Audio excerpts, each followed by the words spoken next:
Hi, my name is Ella Carter, and I'm a student at Tarleton State University in the social work program. And I'm interviewing Pat Wright today, and we're just going to discuss, get to know Pat a little bit, and find out what her life has been like since she's retired. First off, Pat, just let me ask you, what is your full name, Patricia Ann Wright. and what was your maiden name? I was a McClure. Oh, is that Irish? Scotch Irish, I think. Scotch Irish. Mhm. Did you have a large family? There were 5 siblings Uh-huh. and our parents. Oh, okay. So, how many did you have? Sisters and brothers? 3 sisters, 1 brother. Oh, okay. Okay. And were you the youngest, the oldest, or I was the oldest. the oldest? Was that a lot of pressure on you? Do you think growing up? At times, yeah. At times it was because sometimes my parents kind of expected me to protect and run interference for all the rest of the kids, and sometimes that was a little bit difficult. A little bit pressure Yes, on you yes. as a child. Hmm. But was it rewarding having that many siblings? Oh yeah, Was it? Was yeah, it? It was fun. It was fun. it was. Yeah. Well, are you married now? Yes, I am married. How long have you been married? 51 years. Oh, congratulations. That is wonderful. Thank you. That is wonderful. Uh, so do you have any children, you and your husband? We have 2 children, a boy and a girl. And they're grown and They're grown, and I have 7 grandchildren and 4 great grandchildren. oh, that is wonderful. That'll keep you busy, doesn't it? Yes, they're not as close to where they can just come and stay all the time now. Mm-hmm. But yeah, sometimes when they're here, it's really busy. I can just imagine. I can just imagine. So how long have you been retired? I retired in 2012, so in May it'll be 4 years. 4 years. 4 years. Was that an adjustment for you in the beginning? Well, I really enjoy teaching. And that's where you retired from teaching. I did retire from teaching. I taught. Actually, teaching was a dream that I'd always had, and I came to it late in life. I started back to college when I was 52. Oh, that is wonderful. That is And wonderful. when I graduated, I went into a program, a pre-K program for students with disabilities. Yeah. And I taught that for 2 years, and then I went into kindergarten and taught kindergarten for 8 years. And it health issues and things like that just got to the point where I felt like I just would retire. Yes. But that seems as though that had to be that was a dream of yours. Yes. What a fortunate thing to be Yes. to be a teacher, because we are blessed with good teachers, and I can just from speaking to you, you put me at ease, and it must be what you gave to your students. I hope so. I really hope that I did. I went into teaching with the attitude that I would have children in my classroom who really needed me, who needed me to be someone who loved them, that they felt safe with, because I knew that some children came from backgrounds where they didn't have those things. And so I made that a special point to make my classroom like a little family, little community. So really and truly, those 10 years weren't exactly like a job. It was more like a vocation, like it was a calling. It Yes. seems like the way you talk about it. Yes, it was, and I really enjoyed it. Oh, I really well, loved it. we need more teachers like you. We need more teachers like you. So in the beginning of your retirement, was your husband already retired, or was he still working? No, he was actually still working. He was self-employed, but still very busy. But I actually went back, and I was like a substitute teacher, and they would call me, just whenever they needed a teacher. So I worked from time to time, kept my finger in the pie, so to speak. Yeah. And enjoyed being with people that I worked with a long time. Enjoyed the kids, and they were always glad to see me back. And so I did that for 2 years. So really, just the last 2 years is when I've been completely retired. So I didn't really miss it at first. I still Because you were still right, active in it, but only on a part-time right, basis, and when you wanted to right. accept the jobs. What do you do now that helps to fill your time and just talking with you, I can tell that you have a lot of energy, and I, for some reason, I just don't see you as someone that sits and watches TV all day. I think some days that I want to do that, but I hardly ever do that because I really love doing crafts and things like that. I like to have things that I can just give people whenever there's something. I like to give handmade gifts, and I do a lot of that. But I also have a ministry that I do at one of the local assisted living facilities. And I spend a couple of days there a week, and I really enjoy doing that. Oh, that sounds very rewarding too. I have to stay busy. I don't feel Well, happy not. Yeah, from what you're telling me, it seems like a lot of your life has been dedicated to giving. And it do you believe that maybe, I mean, I don't know anything about your when you were younger growing up with your mother and father, were they giving types of people? Do you think you that was instilled in you from a younger age, or where do you think that comes from? Well, I really think it's I don't remember my parents having a whole lot to give. Um, I think probably that's something that came down through the years, back through the generations, maybe. But I really feel like that mine just comes. I'm a Christian, and I believe that comes from the Lord a lot of the times, you know, um, and I think that's where mine comes from.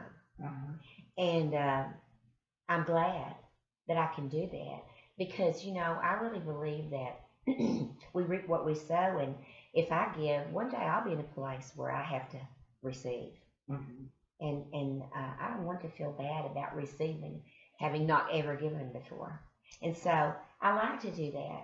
Besides, it makes you feel so good.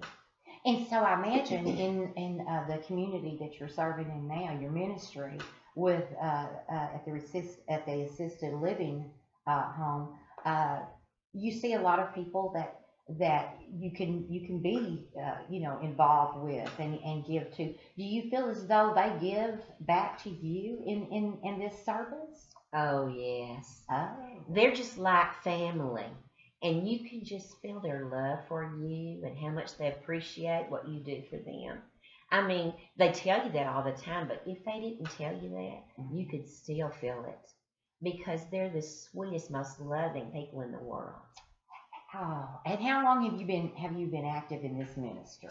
2.5 years. 2.5 years. That is wonderful. That is wonderful.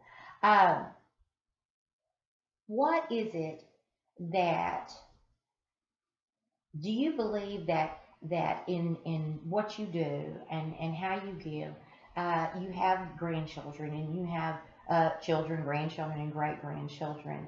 Do you think that what they see you doing, do you think that influences them in any way? I really hope so. I believe that we should set a good example for our children and our grandchildren.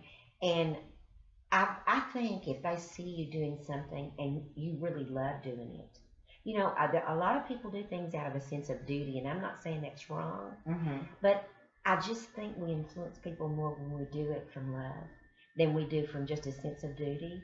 And I think when they see us do those things, I think that they think, I don't know what Grandma got out of that, but I'm gonna try it and see what it is.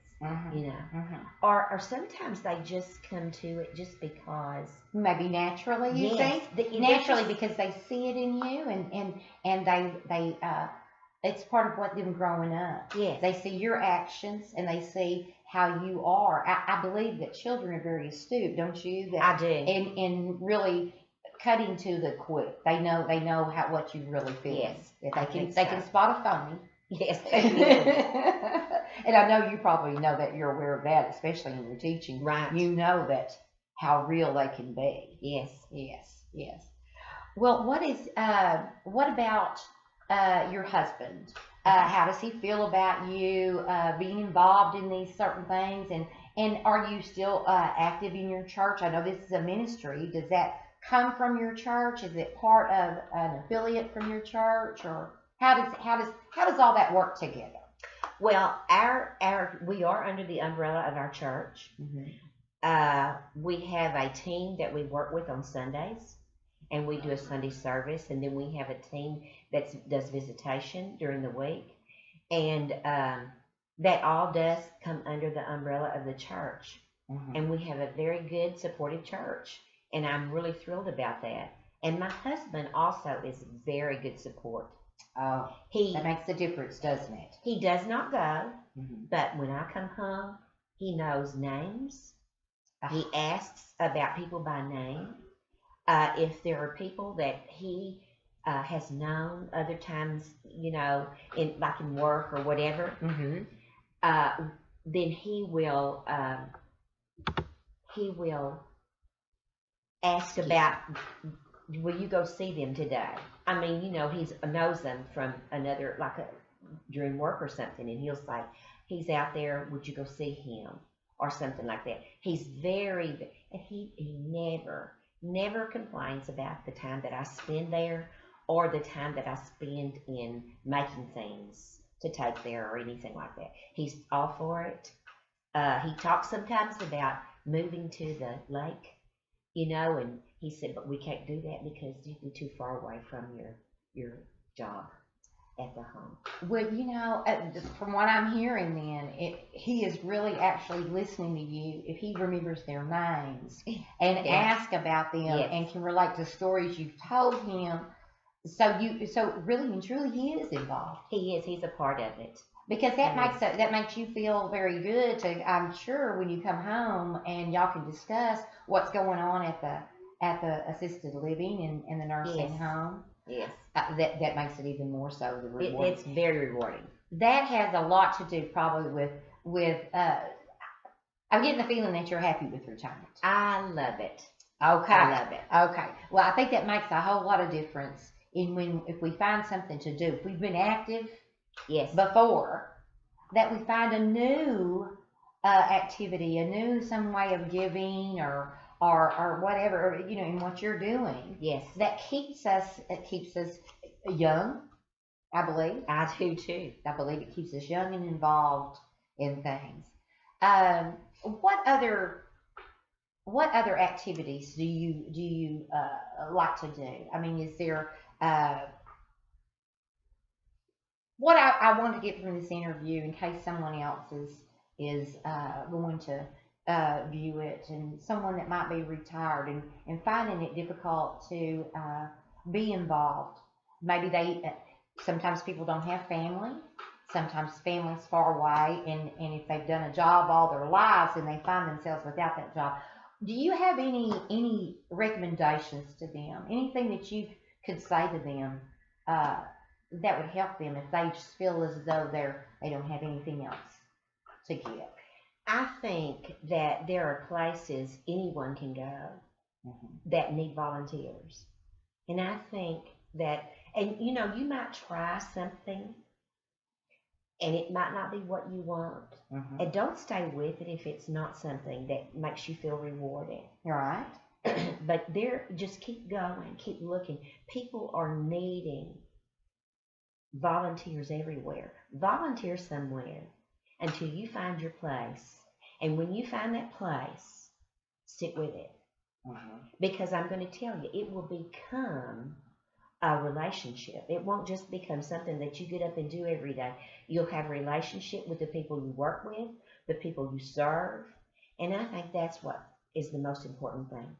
So what you're saying, it can be it can be like a new life. Yes. A new beginning. And I believe that Absolutely. could inspire excitement in your life. Oh, yes. And give you a new purpose. Yes. And there's nothing wrong with us having a new beginning and a new purpose in life. No, I don't think you're ever too old to have a No, new beginning. and even if and what you're saying is even if I know that you've had family and you have support and everything, but I think what you're saying is we can find a new family, a new Yes, support system, yes, and so that's very important is that we don't just have to rely on our family. We can start a new group, a new right. atmosphere of learning. We can. You can have a brand new circle of friends, brand new relationships anywhere that you go. Mhm. If you and there's plenty places to look. That's very good. Okay, now some people, I know we've discussed and you've talked about how you had a very rewarding life and your family, and some would say, well, she's had it all. She's had it all. She's had it easy. Yes. So that's different for her. My life isn't like that. And I believe there all of us have our hardships. Yes. And is there anything you'd like to share with us? Anything, let's just say, okay, in growing up, was life good? Was I mean, I don't mean to get into the deep personal things, but would you say that your life when you were younger supported your life later on? I mean, There were difficulties and hardships in growing up. mhm, There were, and there were times when I did not always feel loved. mhm, There were times when I did not.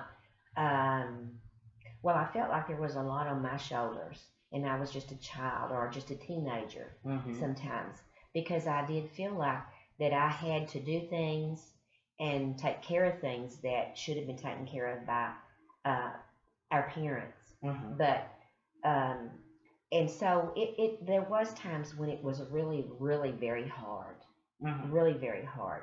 And my husband and I lost our first child, and that's a very sad thing. It's something sometimes very difficult to get over. yes, But because of our faith in the Lord and because we loved each other, we did come through that thing.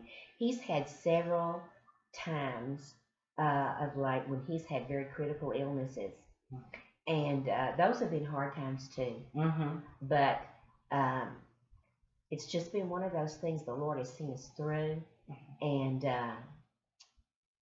I'm always concerned about him, but he's always concerned about me. And I think that makes a lot of difference. And I know sometimes people don't have a spouse like that, mhm, that it is, but I'll tell you another place that's good.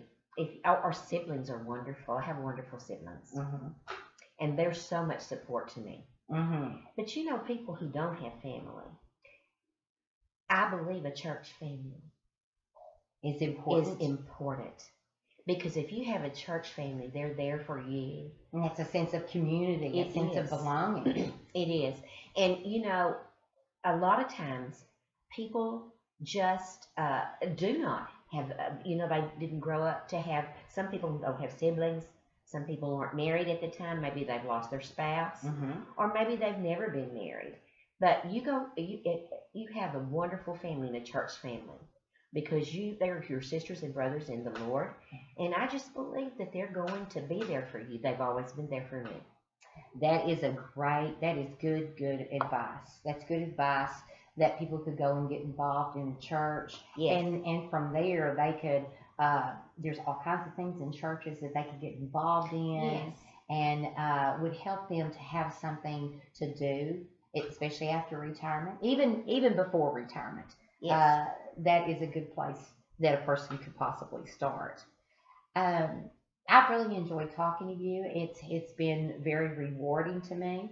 I myself am have started. You told me that you started going to college at what age were you, if you don't 52. mind? At 52. I myself had started college at 52. That's a new start in life. That's Yes, a it new is. beginning. That's also another thing I believe is learning new things Yes, when we get older. yes, We can still learn new things. yes, we can. It's never too old It's to learn. never too old to learn, and that is something to be excited about. Yes, If we could just make that first step forward. And I think that you are an inspiration. You have shown that taking that first step forward, even if we're afraid, Yeah, even that's if right. we're afraid, and like you said, I believe you said before, if we go out there and we try something that is new and it's not a good fit, it's okay Right. to say, That's okay, right. that's not it. Let me go ahead and try something new until we find something our place. That's right. That's So what exactly you're right. saying is, don't get so discouraged. You're practicing. You're That's you're right. figuring out what fits. Yeah, and when you're older, I think you have more time, more experience that allows you to try things out and say, no, this is not, it's not a failure. No. It's just that it doesn't fit. And you go on to something else. One size doesn't fit all. Right, right. It And just that is doesn't. very true. That is very true. And just like you said, from our life experiences, and if we are in for to retire, then we have that time Yes, we do. to experiment and see what's good, and we have all that benefit of our life experiences Exactly. and expertise. We have some expertise. Yes, we do. And that comes from failures sometimes. Yes, it does. And just like you said, this isn't necessarily a failure. It's Right. just trying something on to see whether or not it fits. That's right. Yeah. Well, so do you have any other? Are you just every day just trying to think of something different or something new for the seniors that you go and visit, trying to keep them involved? Also, is that something that you do for them? Well, the place that I go to, they have really pretty wonderful activities directors. Mm-hmm. So I don't have to really think too much about that, but I'm always thinking of something that I can make for them or do for them that they'll just be thrilled to have. And it doesn't have to be something expensive or anything like that. But they appreciate the time you put into it. So And I you- like to do that. I like to be creative. That's very good. You seem like a very creative I like to person. be creative. So really and truly, what you're probably saying is spending time with them and really forming relationships Oh, with yes. them and getting to know them is really a wonderful gift for both of you. Oh, it's wonderful. Well, I have just really appreciated talking with you today, and I have learned a lot. I've learned um, a lot about retiring whenever I get to that point, since I'm just beginning, but I'm just beginning. So I have a lot to look forward to, and talking with you has given me a better outlook. It's given me, it's helped to inspire me. And so I just thoroughly appreciated talking to you today. And I hope maybe in the future you'll come out and visit with me. I'd love to. I really enjoyed it myself. Well, thank you very much.